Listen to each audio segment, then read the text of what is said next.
Se sabe que el primer párrafo de una obra es vital porque puede decidir si el lector o el editor o el jurado de un concurso se queda en nuestro cuento o novela o elige pasar otra cosa.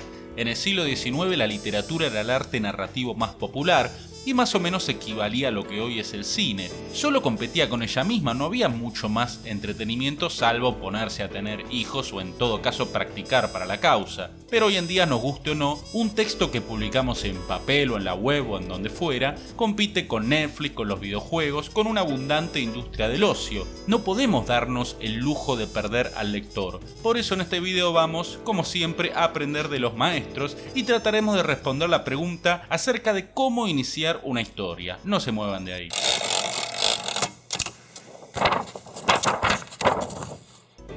Vamos a poner en pantalla algunos buenos primeros párrafos y después comentaremos qué tienen en común, por diferentes que sean a simple vista. No voy a leerles los párrafos, voy a dejar que los lean ustedes. Si ven que pasa demasiado rápido, en todo caso pueden ponerle pausa al video.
Suficiente por ahora.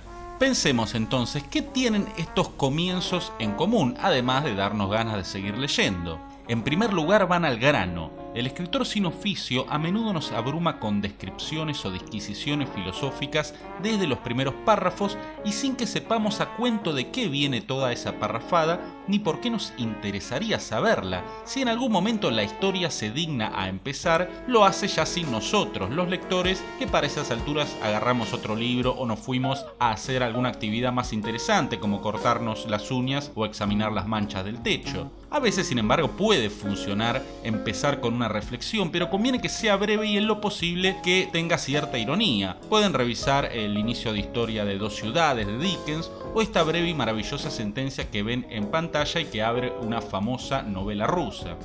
Sin embargo, y hecha esta aclaración, porque acá no se trata de dar fórmulas, sino fundamentos y generalidades que tienen siempre sus excepciones, decíamos entonces que los comienzos que vimos antes nos depositan directamente en la historia.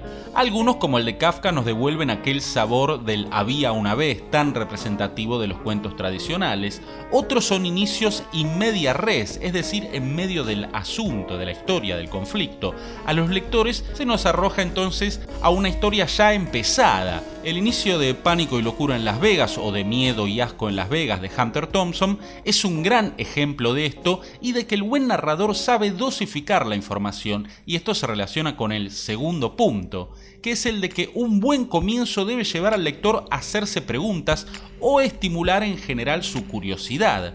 ¿Cómo demonios se convirtió Gregorio Samsa en un bicho? ¿Qué clase de tipo es el narrador de Camus que con tanta frialdad habla de su madre que acaba de morir? ¿O por qué están en el estado en que están los narradores de Bukowski y de Henry Miller? Si lo queremos saber, debemos seguir leyendo, y a veces, como en el caso de la Metamorfosis, ni siquiera así lo vamos a saber, pero probablemente nos vamos a leer todo el libro para averiguarlo, y eso es lo que le importa a un escritor. Ponerse a contar la infancia o a arrojar 1000 datos sobre un narrador que no interesa al lector porque el lector no lo conoce, es como contarle nuestra vida a una mujer que ignora que existimos. En otras palabras, así no podemos seducir a nadie. Primero se genera el interés y después se satisface ese interés de a poco. Un striptease en el que se empieza desnudo no es erótico, sino más bien vergonzoso. El tercer punto es que marcan el tono del libro estos inicios y a menudo también la personalidad del narrador. En el primer video de este canal ya hablé del comienzo del extranjero de Camus y cómo nos muestra, sin explicitarla, la apatía moral de su narrador. Ese primer video tiene bastantes inconvenientes técnicos, especialmente en el audio, pero les dejo una tarjeta por si lo visitan bajo su propio riesgo. Lo del tono, por otra parte, creo que se explica solo, o alguien podría confundirse al insolente y sarcástico narrador del Guardián en el Centeno con el de la LEP, un narrador irónico ciertamente, pero a su recatada y melancólica manera.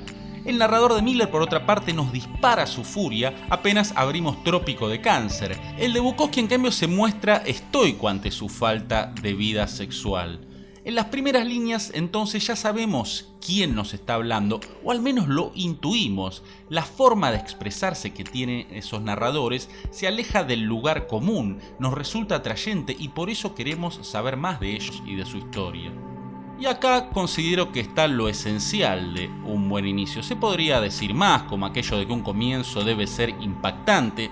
Sin embargo, hay comienzos sutiles que funcionan muy bien. Es común que cuando uno se pone a escribir no sepa bien a dónde va y que los borradores nos queden llenos de palabras, párrafos y hasta páginas enteras completamente inútiles, especialmente cuando recién empezamos, ni siquiera calentamos la mano y ni conocemos a los personajes probablemente, y no encontramos tampoco un tono justo para nuestro narrador. No pasa nada, lo importante es dejar reposar un tiempo ese borrador y después leerlo con la cabeza más fría, sabiendo ya qué es y qué no es importante para nuestra historia, y así podemos eliminar lo que sobre y modificar lo que deba modificarse.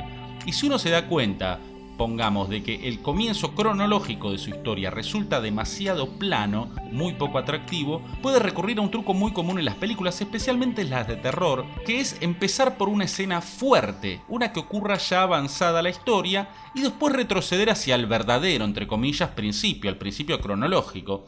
Esto funciona como una promesa para el lector, una forma de decirle, mira, esto empieza tranquilo, pero pronto se va a poner bueno. Y así nos ganamos su atención, aunque tampoco hay que abusarse, por supuesto. Volviendo al ejemplo de la seducción erótica, un buen inicio no nos asegura que el lector nos acompañe hasta el final, del mismo modo que una buena primera cita no augura necesariamente un futuro matrimonio. Así todo, siempre mejor que la cosa arranque bien, porque si arranca mal, ya lo que nos aseguramos es que probablemente también termine mal. Llegamos al final de este video sobre los inicios, entonces les recuerdo que este es el Sur Taller Literario y que si les interesa tomar taller conmigo pueden ir a mi Facebook, que está en la descripción y en la cabecera del canal, y mandarme un mensaje privado. Si es el primer video que ven de este canal y les interesa la narrativa, tanto la audiovisual como la literaria, suscríbanse y denle a la campanita para recibir notificaciones cuando suba un nuevo video. Y les recuerdo también que la literatura no es otra cosa que un sueño dirigido y que acá aprendemos a dirigir nuestros sueños. Hasta la próxima.